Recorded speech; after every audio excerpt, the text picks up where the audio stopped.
y'all, I'm Linda. I'm a Southern belle who simply loves the South.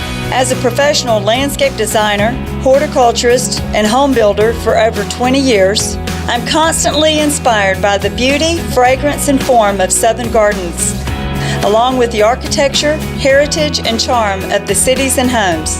Join me as we journey through some of the most beautiful and distinctive homes and gardens in the South, learning about their rich history, unique designs, and timeless treasures.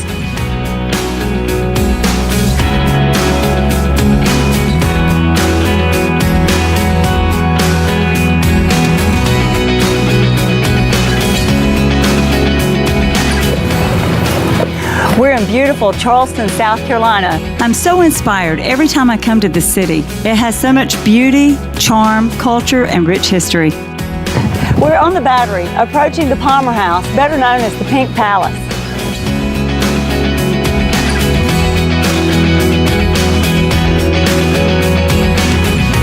I understand this beautiful home is built on some kind of interesting foundation. Can you tell us about it? John Ravenel built the house in 1849. Oh, wow. And this was reclaimed marshland.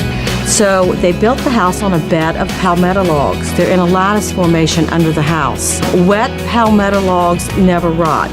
So my foundation has to stay wet. The tide comes up underneath the house and keeps it wet, and it goes back out. They're in a bed of pluff mud. So the house moves a little bit if there's an earthquake, which helps sustain the house. Would you like to come in?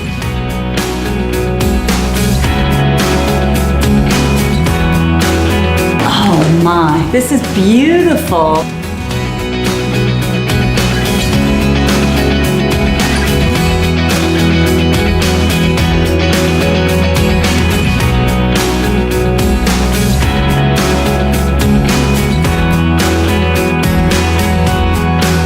Well, we're out here on the piazza, and that's an Italian term for a covered, columned walkway.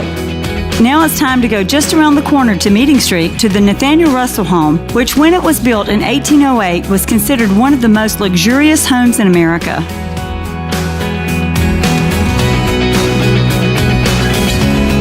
Well, I want to introduce you to the Nathaniel Russell Garden. Oh wow, this is fabulous. I mean, this is absolutely one of the most beautiful gardens I've ever visited.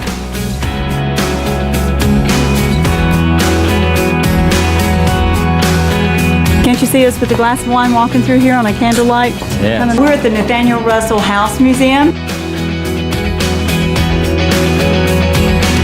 What an amazing structure.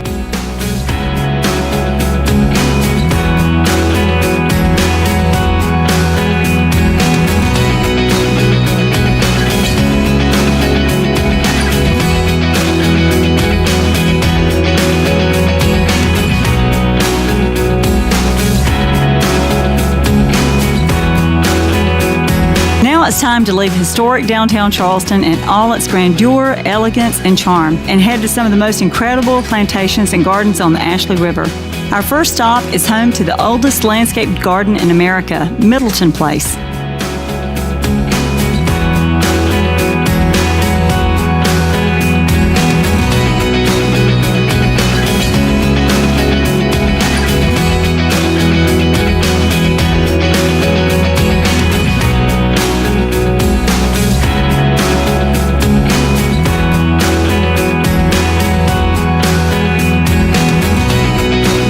We're going to go to the Butterfly Lakes.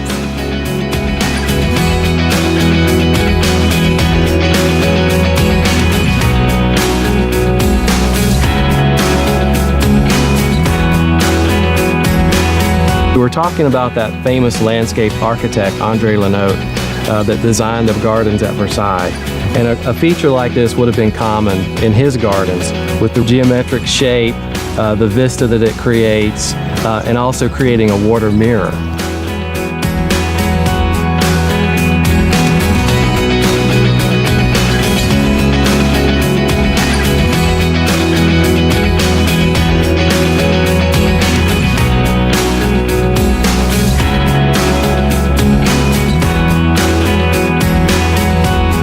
It was a very formal progression that one went through on this estate, not only through the house, but into the gardens that are on the Ashley River.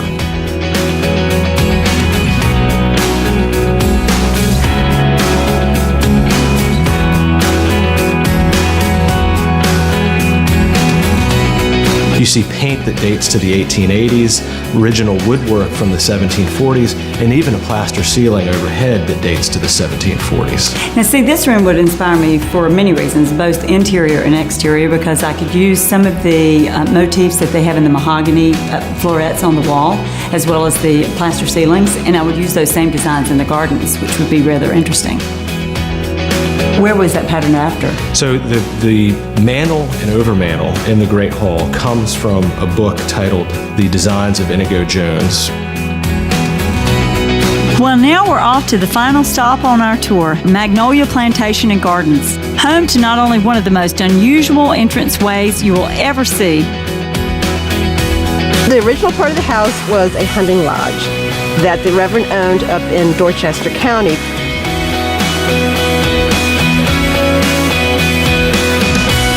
So I would love to see some of these great gardens. This looks like something Monet would have put in his garden. Can you tell us a little bit about this? Yes, we call this Schoolhouse Pond, and the bridge is actually known as the Red Bridge.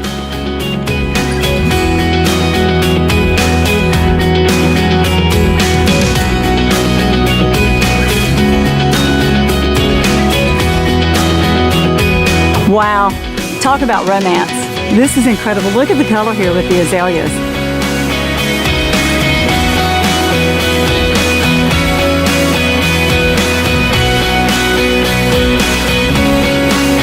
You know, I think you should come and see Flowerdale.